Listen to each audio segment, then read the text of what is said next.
Dans cet exercice, on va directement tracer les diagrammes sans faire aucun calcul. On va donc tracer les diagrammes de cette poutre appuyée en A, articulée en D, dont le schéma mécanique est représenté ici.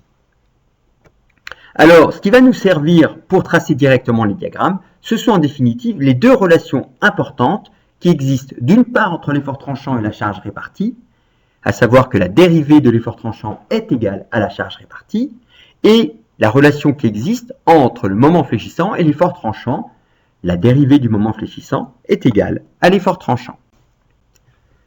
Pour dessiner les différents diagrammes, je commence par remettre le schéma mécanique de la structure. Je redonne également les différentes valeurs de réaction extérieure de liaison. Et dans un premier temps, je vais m'intéresser au diagramme d'effort tranchant. Je cherche tout d'abord l'expression de l'effort tranchant, la valeur de l'effort tranchant au niveau des extrémités de la poutre AD.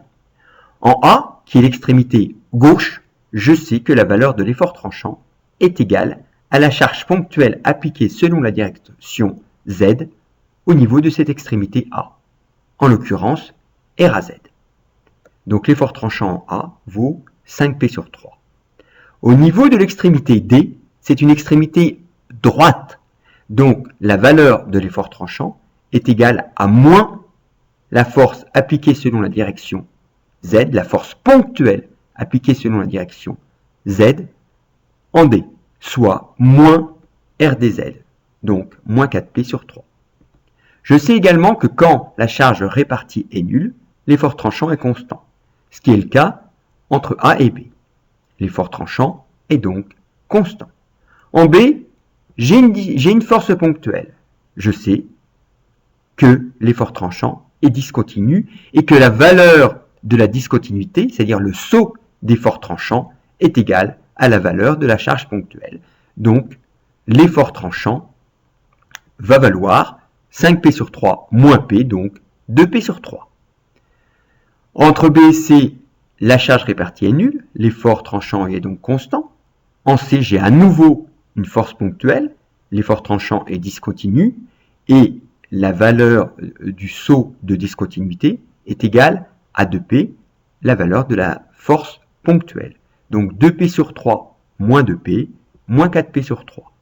Entre C et D, la charge répartie est nulle, l'effort tranchant y est donc constant.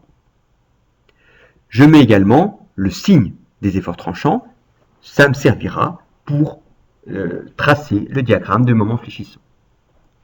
Au niveau du diagramme de moment fléchissant, je vais commencer par donner les valeurs du moment fléchissant aux extrémités. Comme la poutre est appuyée en A, articulée en D, je sais que le moment fléchissant y est nul puisqu'il n'y a pas d'encastrement. Je sais également que quand l'effort tranchant est positif, le moment fléchissant est croissant. Et que quand l'effort tranchant est constant, le moment fléchissant est linéaire, donc représenté par un segment de droite. J'en déduis donc le diagramme de moment fléchissant entre A et B. Pour les mêmes raisons, je peux tracer le diagramme de moment fléchissant entre B et C. Je n'oublie pas que le moment fléchissant est toujours continu. C'est pourquoi je suis reparti de la valeur du moment en B obtenu à partir du premier tracé. Ensuite, entre C et D, l'effort tranchant est négatif. Le moment fléchissant est donc décroissant. Compte tenu du fait qu'il est constant, cet effort tranchant, ça veut dire que le moment fléchissant est linéaire. Je peux terminer le diagramme. Et je reviens jusqu'à la valeur du moment fléchissant en D, c'est-à-dire la valeur 0.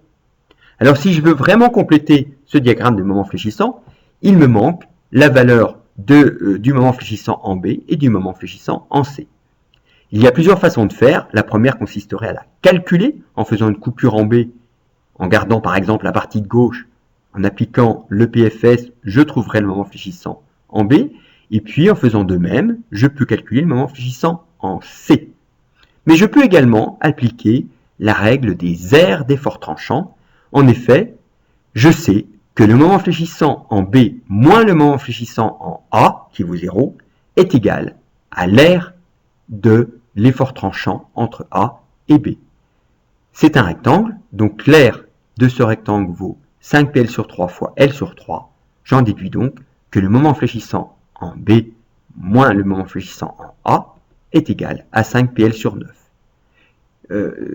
Donc le moment fléchissant en B vaut également 5 PL sur 9 puisque le moment en A vaut 0.